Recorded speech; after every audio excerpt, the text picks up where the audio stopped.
जय श्री कृष्ण। जैसा कि कल के हमने सुना था, जो सारे शरीर में व्याप्त है उसे तुम अविनाशी समझो।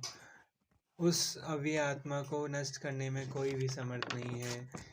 और श्री कृष्ण जी ने अर्जुन को इस सब का ज्ञान कराया कि अप्रमेय तथा शाश्वत जीव के भौतिक शरीर का अंत असंभावी है, अतः भरतवंशी युद्ध करो, आगे बढ़ो। तो हम आज के आगे अध्याय में मतलब आगे के पाठ में चलते हैं। य एनम वेति हंतारम यसेचैनम मन्यते हतम उभो तो न विजानितो नायम हंति न हन्यते। जो इस जीवात्मा को मारने वाला समझता है तथा जो इसे मरा हुआ समझता है, वे दोनों ही अज्ञानी हैं, क्योंकि आत्मा न तो मरती है और न ही आत्मा को कोई मार सकता है।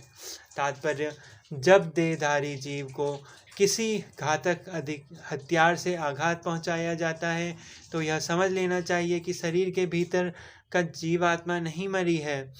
आत्मा इतनी सूक्ष्म है कि किसी भी तरह के भौतिक हथियार से मार पाना असंभव है, जैसा कि अगले श्लोकों में स्पष्ट हो जाएगा।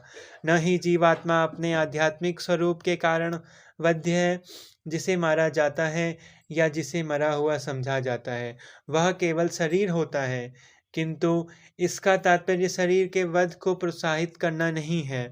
वैदिक आदेश है, मां हिंस्याताम सर्वा भूतानि, किसी भी जीव की हिंसा न करो।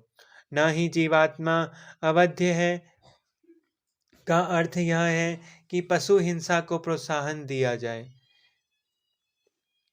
किसी भी जीव के शरीर की अनधिकारी हत्या करना निंद है और राज्य तथा भगवत विधान के द्वारा दंडनीय है। किंतु अर्जुन को तो धर्म के नियमानुसार मारने के लिए नियुक्त किया जा रहा था, किसी पागलपनवश नहीं।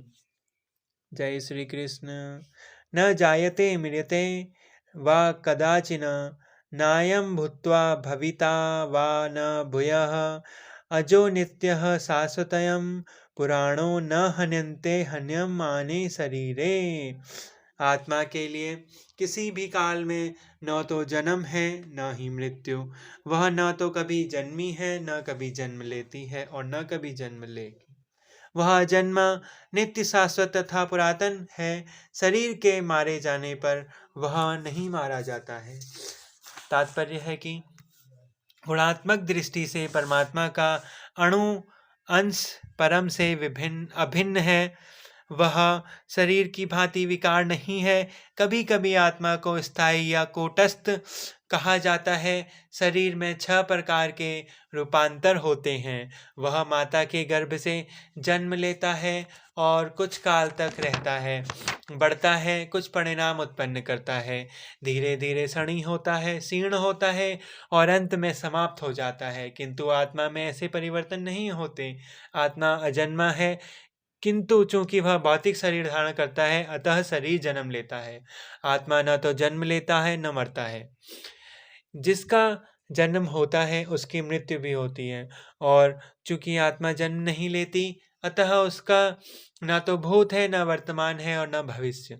वह नित्य शाश्वत तथा सनातन है, अर्थात उसके जन्म लेने का कोई इतिहास नहीं है। हम शरीर के प्रभाव में आकर आत्मा के जन्म मरण आदि का इतिहास खोजते हैं। आत्मा शरीर की तरह कभी भी वृद्ध नहीं होती। अतः तथाकथित वृद्ध पुरुष भी अपने में बाल्यकाल या युवावस्था जैसी अनुभूति पाता है। शरीर के परिवर्तनों का आत्मा पर कोई प्रभाव नहीं पड़ता है। आत्मा वृक्ष या किसी अन्य भौतिक वस्तु की तरह शीर्ण नहीं होती। आत्मा की कोई उपसृष्टि नहीं होती। शरीर की उपसृष्टि संतान है और वे भी व्यष्टि आत्माएं हैं, और शरीर के कारण वे किसी न किसी की संतान प्रतीत होते हैं। शरीर की वृद्धि आत्मा की उपस्थिति के कारण, किंतु आत्मा के न तो कोई उपवृद्धि है न ही कोई उसमें परिवर्तन होता है। आत्मा शरीर के 6 प्रकार के परिवर्तन से मुक्त है।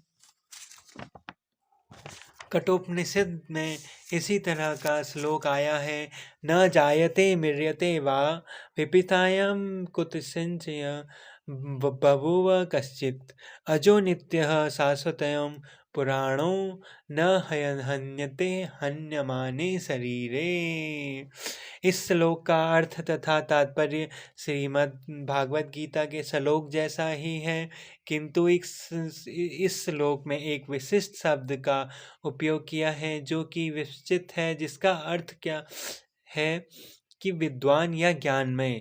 विस्तृत का अर्थ है विद्वान या ज्ञानमय।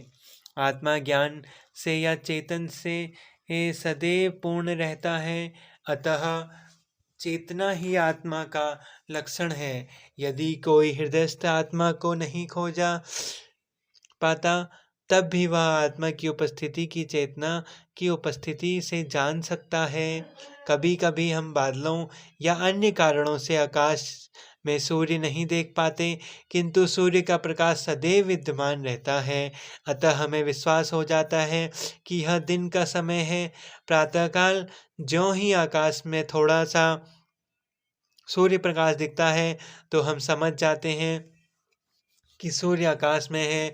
इसी प्रकार चूंकि शरीर में चाहे पशु के हों या पुरुषों के कुछ न कुछ चेतना रहती है, अतः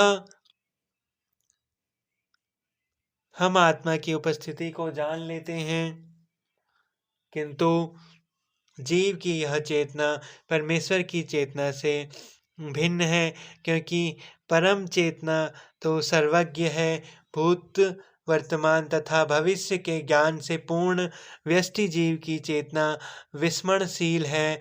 जब वह अपने वास्तविक रूप को भूल जाता है तो उसे कृष्ण के उपदेशों से शिक्षा तथा प्रकाश और बोध प्राप्त होता है, किंतु कृष्ण विस्मरणशील जीव नहीं है। यदि वे ऐसे होते तो उनके द्वारा दिए गए भगवत गीता के उपदेश व्यर्थ होते। आत्मा के दो प्रकार हैं, एक तो अणु आत्मा है और दूसरा विभू आत्मा है। कठोपनिषद में इसकी पुष्टि इस प्रकार हुई है। अरुणन्य हममतो महीयाना नमस्य जनो निहर्तो गुहायाम तम क्रतुः पश्यति वितो शोको धातुः प्रसादमान महिमामनन्नः। इसका अर्थ है, परमात्मा तथा अणु आत्मा दोनों शरीर रूपी उस वृक्ष में जीव के हृदय में विद्यमान है। इनमें से जो समस्त इच्छाओं तथा शोकों से मुक्त हो चुका है, वही भगवत कृपा से आत्मा की महिमा को समझ सकता है। कृष्ण परमात्मा के उद्गम हैं, जैसा कि अगले अध्यायों में बताया जाएगा, और अर्जुन अणुआत्मा के समान है जो अपने वास्तविक रूप को भूल गया है, अतः उसे कृष्ण द्वारा या उनके प्रामाणिक प्रतिनिधि गुरु द्वारा प्रबुद्ध किए जाने की आवश्यकता है। जय श्री कृष्ण।